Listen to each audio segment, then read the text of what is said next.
السلام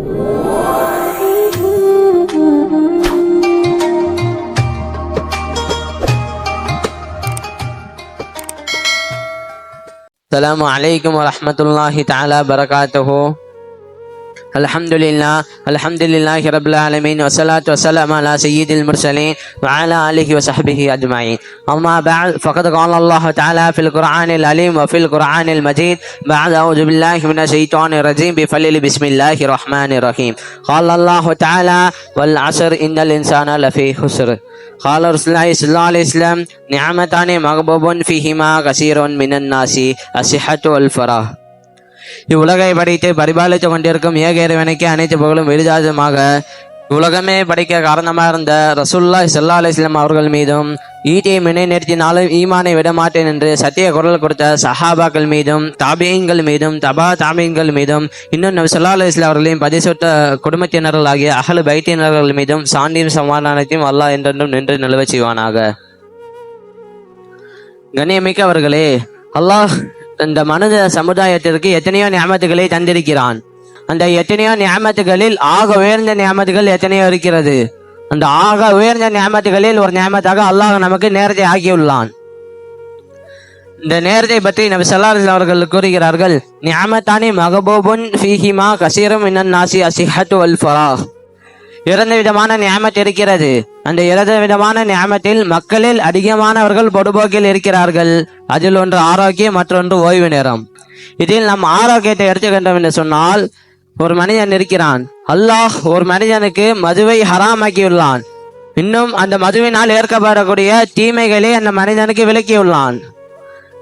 ஏன்? அந்த மது பாட்டில் இந்த மதுவை அருந்துவது உடலுக்கு தீங்கை விளைவிக்கும் என்று தெல்ல தெளிவாக எழுதியுள்ளார்கள். இருந்தும் அந்த மனிதன் அந்த மதுவை அருந்துகிறான். அந்த மதுவுக்கு ஈக்குவலான போதைப் பொருட்களை உபயோகிக்கிறான்.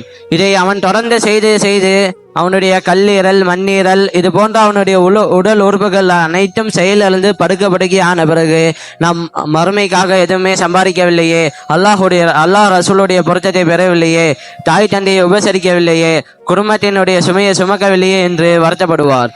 அல்லாஹ் தாலா இப்படிப்பட்ட இந்த நிலையிலிருந்து நம்மளை பாதுகாப்பானாக. அதே போல்தான் ஓய்வு நேரமும். ஒரு மனிதன் இவ்வளவு நேரம் ஓய்வெடுக்க வேண்டும் என்று ஒரு அளவு இருக்கிறது. அந்த அவ்வளவு நேரம் ஓய்வெடுத்தாதான் நம்ம உடல் உறுப்புகள் அனைத்தும் சீராக இயங்கும். ஆனால் நம்ம கொடுக்கப்பட்ட அந்த ஓய்வு நேரத்தில் சரியாக ஓய்வு எடுக்காமல் கிளப், பார்ட்டி, செல்போன்களை உபயோகிப்பது இது போன்ற செயல்களால் அந்த நேரத்தை வீணாக்குவதன் மூலம், இதை வளமையாக்கிய கொள்வதன் மூலம் நம்முடைய உள்ளுறுப்புகள் செயலிழந்து போய் நம்முடைய மூளையும் மங்கி போய் நம் படுக்கையாகி மறுமைக்காக ஒன்றும் சம்பாதிக்க முடியாமல், தன்னுடைய குடும்பத்தினர்களுடைய சுமையை சுமக்க முடியாமல் ஆகிவிடும். உறுதியில் ஒரு பழமொழி கூறுவார்கள், ஆஜிகா கல்பர் நடா, இன்றைய வேலையை நாளை போடாது. இன்றைய வேலையை நாளை போடாது என்பது, நாம் வளமையாக ஃபஜர் தொழுது கொண்டு இருக்கிறோம்.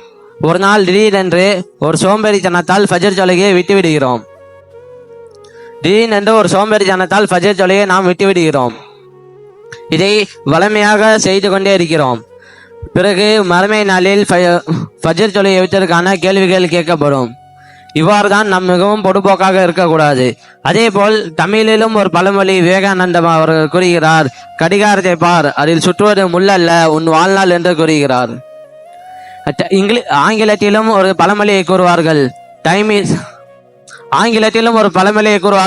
டைம் இஸ் கோல்ட் என்று ஒரு பழமொழியை கூறுகிறார்கள். ஆனால் டைம் இஸ் கோல்ட் என்று நம்ம பழமொழியை எடுத்துக்கொள்ளக்கூடாது. டைம் இஸ் லைஃப் என்று எடுத்துக்கொள்வது மிகவும் பொருத்தமாக இருக்கும். ஏன் என்று சொன்னால், ஒரு மனிதனுக்கு ஒரு குறிப்பிட்ட வாழ்நாள் இருக்கிறது. அந்த வாழ்நாள் முழுவதும் அவனுடைய நேரத்தை வீணாக்கிவிட்டு அவனுடைய இறுதி காலத்தில் நாம் இந்த வாழ்க்கையை எப்படி வாழ வேண்டும், மறுமைக்காக சம்பாதிக்க வேண்டும் என்று முயற்சியால் முடியாது. அதனால்தான் டைம் இஸ் கோல்ட் என்று கூறுகிறார்கள். நாம் அனைவருக்கும் இல்முல் பஹர் என்று அழைக்கக்கூடிய கசாலி இமாம் அவர்களே தெரியும். கசாலி இமாம் அவர்கள் பாஜாதில் மிகவும் பிரபலியமான ஒரு மதரசாவில் 40 ஆண்டுகள் கல்வியை ஓதி கொடுத்து இருக்கிறார்கள். அப்பொழுது அவர்களுடைய அந்த மதரசாவுடைய வாசலில் உலகில் பிரபலமான ஒட்டகம், குதிரை அனைத்தும் ஒன்று சேர்ந்திருக்குமா. அவளுடைய மஜ்லிஸில் பார்த்தோம் என்று சொன்னால் மிகப்பெரிய உலமா பெருமக்கள் அனைவரும் ஒன்று சேர்ந்திருப்பார்களாம். எந்த அளவுக்கு சொன்னால் முஹிதீன் ஆண்டகை அவர்களும் அந்த மஜ்லிஸில் அமர்ந்திருக்கிறார்கள் என்று சொன்னால் அது எப்படிப்பட்ட மஜ்லிஸாக இருந்திருக்கும்.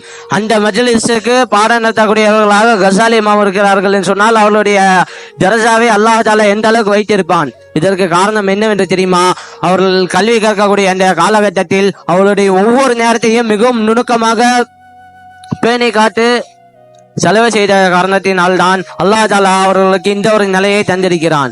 எனவே அல்லாஹ் தஆலா கசாலி இமாம் அவர்களைப் போல நம்மளும் நேரத்தை மிகவும் சரியான முறையில் பயன்படுத்திக் கொள்ளக்கூடிய பாக்கியத்தையும் அண்ணல் நபி பெருமானார் ஸல்லல்லாஹு அலைஹி வஸல்லம் அவர்கள் கூறினார்களே, இரண்டு நிஅமத் இருக்கிறது. அது இரண்டிலும் மக்களில் அதிகமானவர்கள் பொடுபோக்கில் தான் இருக்கிறார்கள்.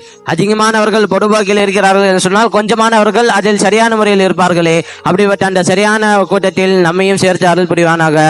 வாஹிதவானா அனில் அல்ஹம்துலில்லாஹி ரபில் ஆலமீன். அஸ்ஸலாமு அலைக்கும் வரஹ்மத்துல்லாஹி தஆலா பரகாத்துஹு.